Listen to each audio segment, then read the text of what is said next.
Good morning, everyone. Thank you for joining us for an exciting update on some AI initiatives. For those of you who don't know me, my name is Jackie Letterman, and I'm currently serving as the interim provost. Today I'm going to be providing you an update specifically about our opportunity through the Lilly Endowment to receive a grant for artificial intelligence in higher education. So the aim of this grant is to strengthen Indiana colleges and universities through responsible AI adoption that enhances student learning, faculty effectiveness, and institutional operations. Now, this, of course, is a large undertaking and certainly cannot do it alone. So we have formed a core implementation planning grant team, and this team will actually be providing you with some updates during the presentation today. So first of all, we have Jay Williams, who is the Director of Enterprise Applications, and I see Jay, he's on there. Zach Setzer, the Director of Digital Services. Dr. Sarah Aldifer, Director of the Center for Advancement of Faculty Excellence. Kyle Stafford, Programmer Analyst, cannot be with us today. And then we also have joining us Rob Wilson. He is a principal consultant with Keller Schrader, and he is our AI SME or subject matter expert. All right, so this grant essentially has three different phases or funding opportunities. So the first one was a planning grant, and we did submit a proposal for that planning grant. It was due December 1st, and we were awarded that grant, and that was $200,000. The next phase is where we are working right now, and that is a opportunity for an implementation grant. It is due May 1st, and the opportunity there is $12 million. Now, I don't know what that number will look like when we actually get our proposal built and we submit.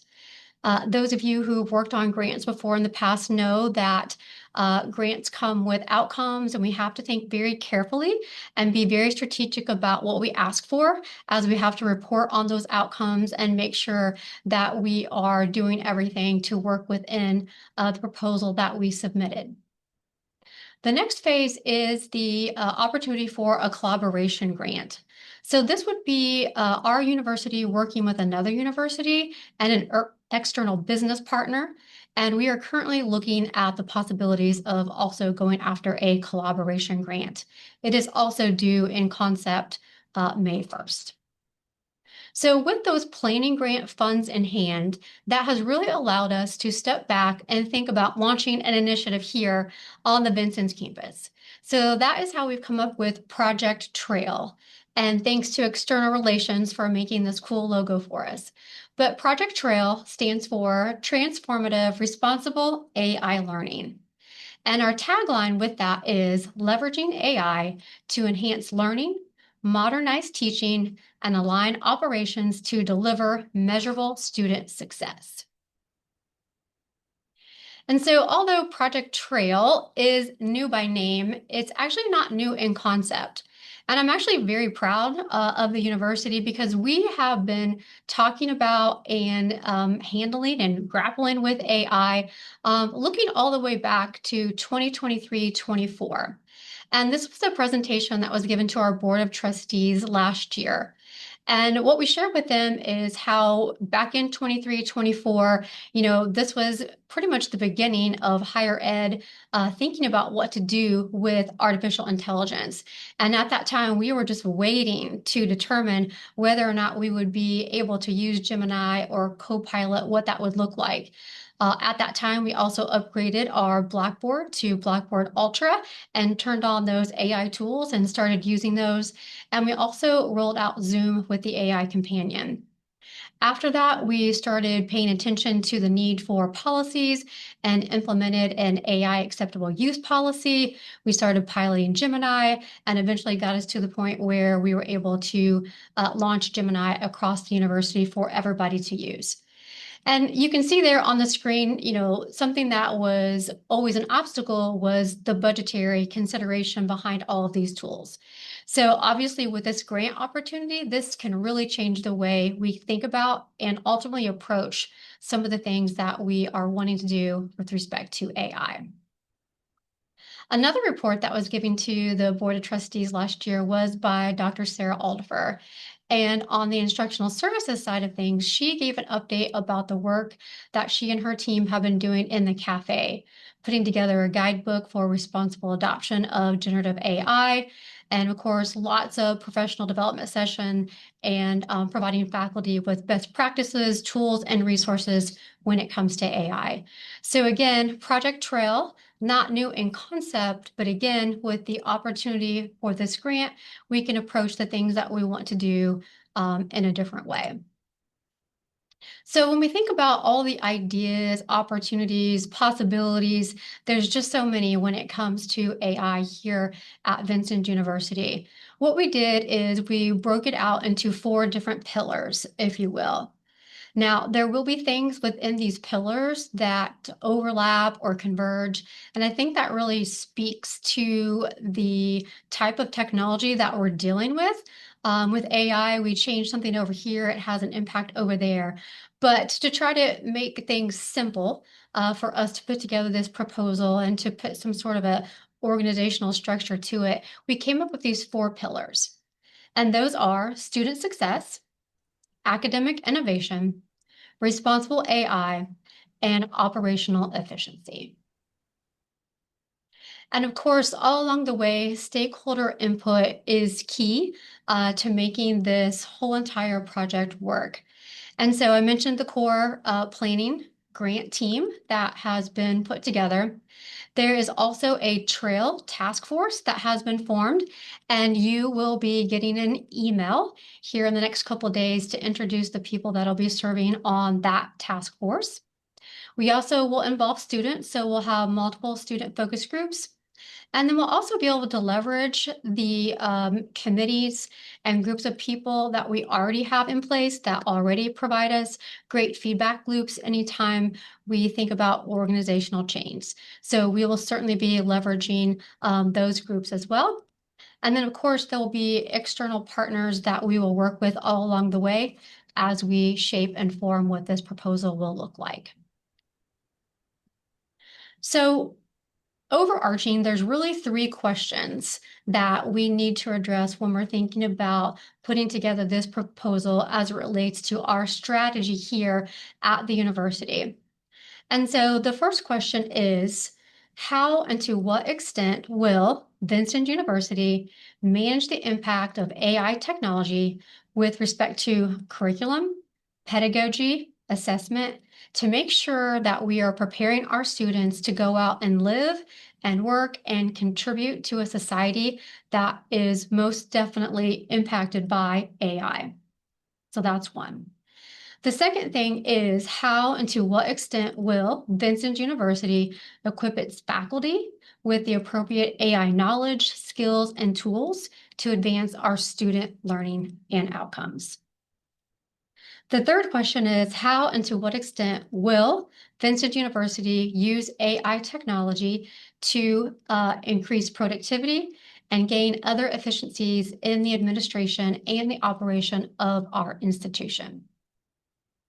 So with those 3 questions, those are guiding all of our approach to thinking about the challenges and both opportunities that AI presents to us as an institution. And so over the next few slides, we're going to do a little bit of a deeper dive into these 4 pillar areas to help you understand what we're thinking about and what's within each of these pillars. Now, I know many, if not all of you, have ideas, and we are certainly going to have an opportunity for you to provide us with some input even today. But as we go through the next few slides, I think this will help you understand how to connect kind of like what you're thinking and your ideas with each of these 4 pillars so that you can align it to our framework. So first up is student success. So here we're thinking about learning outcomes. We're thinking about AI solutions that can work within our advising of students. We're thinking about personalized learning, which would speak to providing the content that is needed at the time it is needed within the learning process. And we're also thinking about AI and digital learning, making sure that students understand ethical AI use when they are working within their coursework. So now I'm going to turn it over to Jay, and he is going to provide you with an idea. And over the next few slides, each person is going to provide an idea that they have. And please just know these are ideas, and we have a lot of work to do in order to put together really a business case and a project scope for each one of these ideas, because that is what is going to be required as we form and put this grant together. But we just wanted to share some ideas that we have to kind of let you know what we're thinking about in our initial thoughts as we work towards this grant. So with that, Jay, I'm going to turn it over to you to talk about an opportunity. Thank you, Jackie. I'm excited to be a part of this project and this team. It's a great opportunity. So yeah, for the student success, the opportunity is to streamline administrative processes. The RFP suggests that institutions use AI to increase productivity or gain other efficiencies in the administration and operation. Well, I don't know how you guys feel about it, but I think awarding a degree is a pretty good measure of student success. So, streamlining that or finding ways to improve that process is a pretty high goal of ours. And there's some pretty exciting tools out there that will help manage that using the power of AI. And these can help self-advise and self-register, put up guardrails that will not only pivot whenever a student makes a change to their degree or their course or the direction that they're going, the AI will on the fly recalculate their map. It could use resilient degree completion using self-healing. So if a student fails a prerequisite, a course is canceled, a major requirement changes the system, it automatically repairs the graduation plan without them having to talk to an advisor. The advisor shouldn't have, I mean, it can be monitored by the advisor, but the AI takes over and finds the optimal path for them. It can do strategic what if simulations. So they can go in and play around, change their major, add a minor, um, change anything they want on their plan, and it will, again, reroute or predict what route they should take and give them a good idea of, the best path forward. So in a summary or a nutshell, it's a proactive academic GPS that doesn't just show a map, it drives the registration process, anticipates scheduling roadblocks, and automatically recalibrates the entire degree.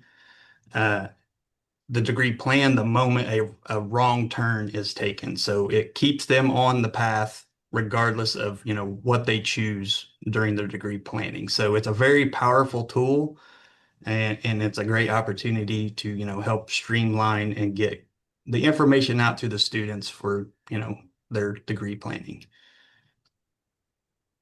All right. We could go on and on talking For about sure. this, right? Yes. But thank you for that. Thank you. All right, the next pillar is academic innovation.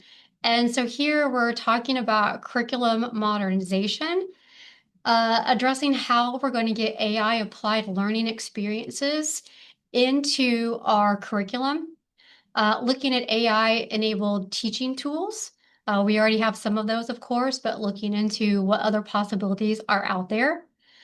Being intentional about our course design and what it's going to look like to actually embed the AI into the learning experience, not just create an additional module, but actually embedding the AI into the coursework.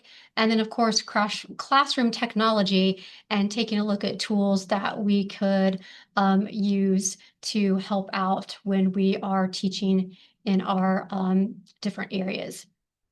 And so here, the challenge that this represents, and Rob is going to help me, I think, talk about this a little bit. But if we think about how, we as an institution already work with advisory boards and we work with our business and industry partners to get feedback, and that helps shape our curriculum. Well, moving forward, we're going to need to do this at a very rapid pace because this technology is changing so quickly.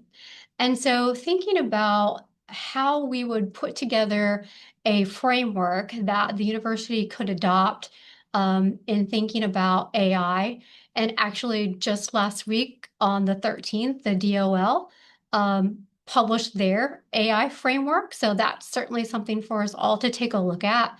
But thinking about that as it relates to the framework that we, want to use here at the university, but then also using technology and a platform that would allow us to have these conversations back and forth with our external business partners to collaborate with them and continually update and ensure that we are teaching to the relevant skills that are going to be required of students when they graduate and enter into the workforce. It's certainly going to create an environment where we have to be very agile in the way that we go about this. And Rob, I'll turn it over to you to add anything to that. Sure, Jackie. I'll just add that I agree. This technology is changing at an unprecedented rate right now. And while this is a very tech-driven thing, this is pervasive across all areas of an organization and across all industries.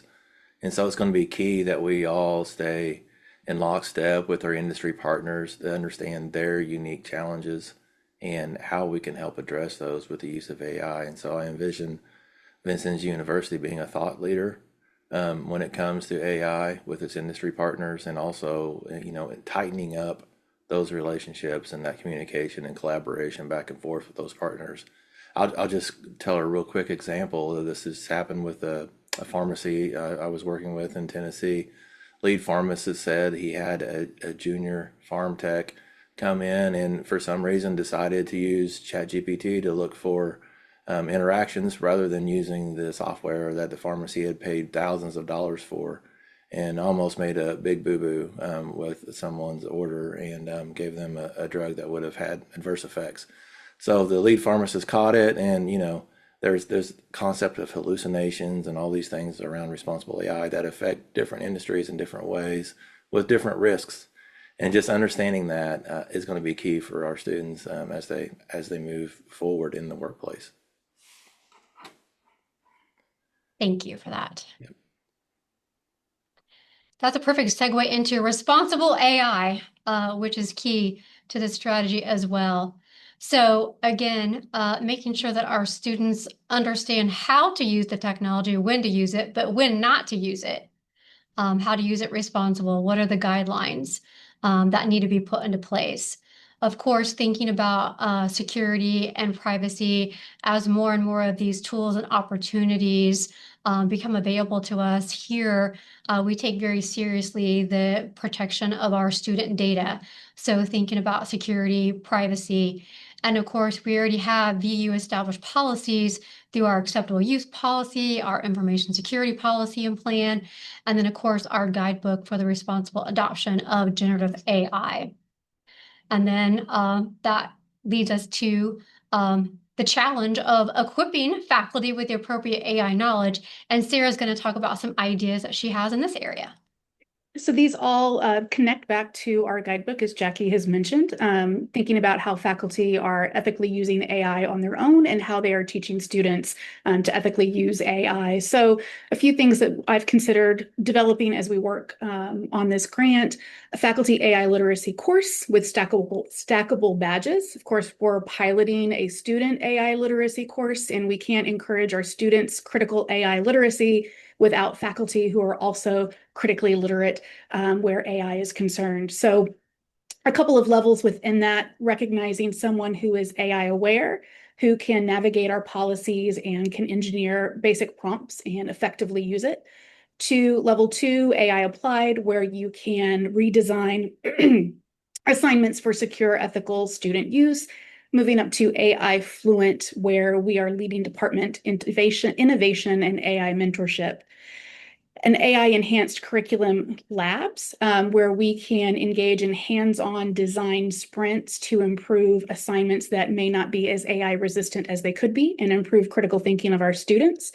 And then developing field-specific ethical AI use guides. The way AI can be acceptably used in a composition course is very different than the way it can be used in a nursing course or in an IT course, and it's important for our students and our faculty to have a clear understanding of what that looks like. So this would involve experts in those fields, creating those discipline-specific best practices for students and faculty in those areas.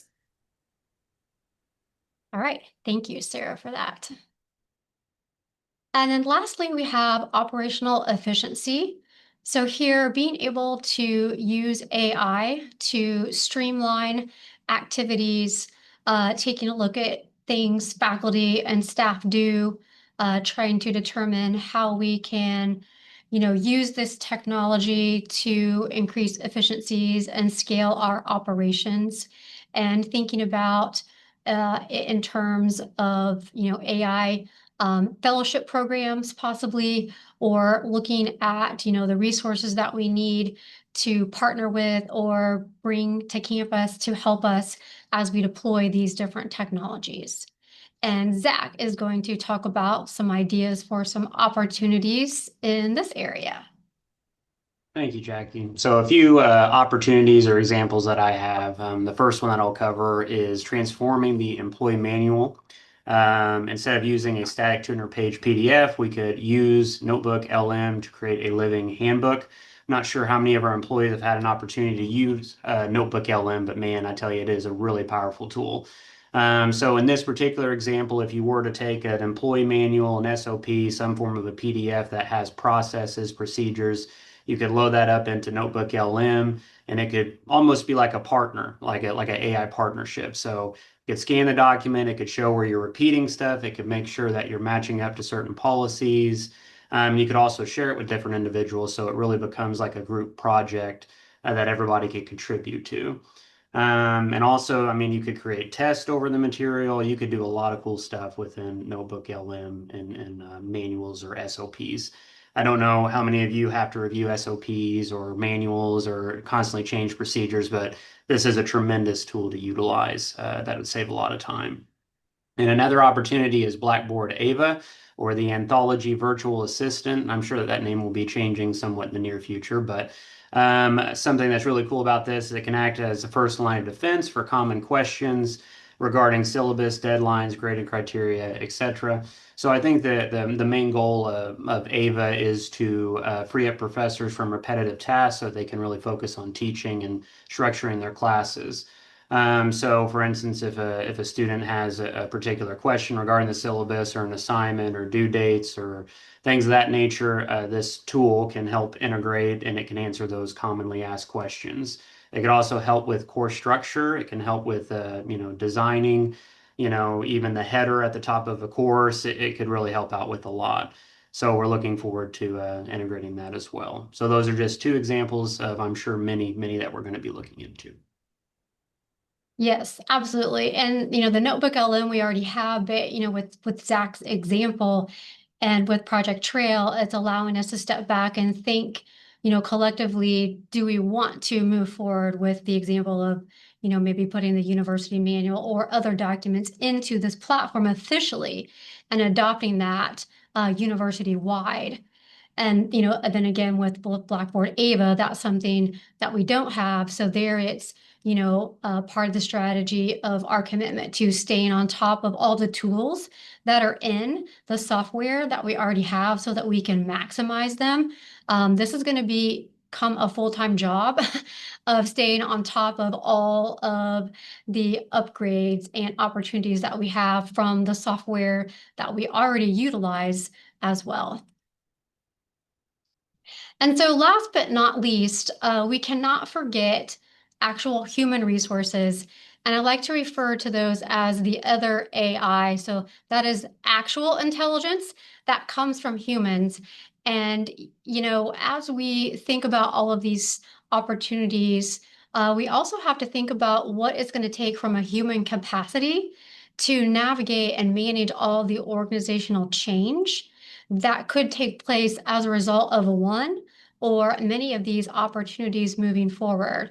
So please know that, we are certainly considering what are the resources involved in these ideas, these implementations, these changes that we might deploy across the institution. And we can't forget about the human resources and all of you as a part of this grant proposal as well. And so lastly, what happens if we do not get the implementation grant?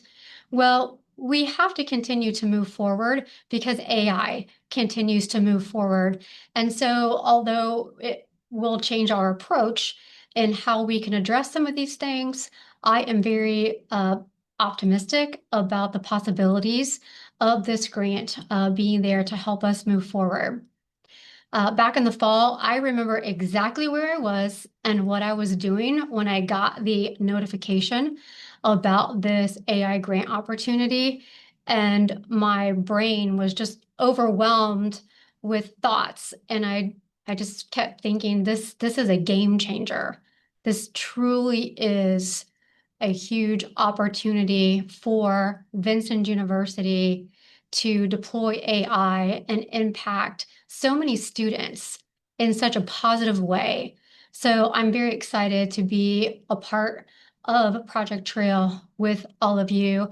And I just can't wait to see what we're able to do to benefit our students through the results of all of these efforts.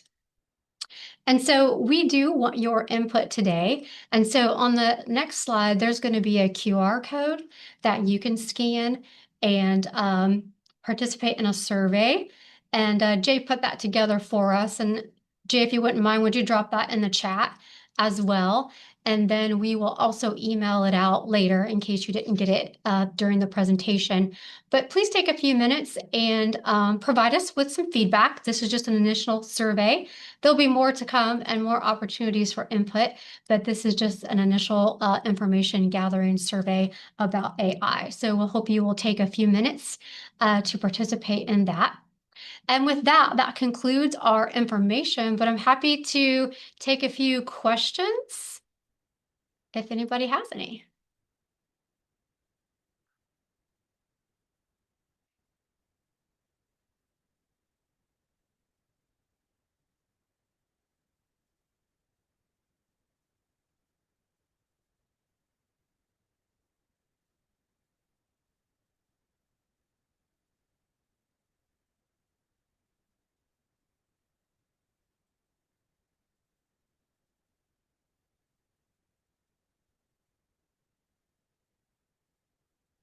All right. Well, if there are no questions, I will not keep you any longer than as necessary. So again, thank you all for participating today.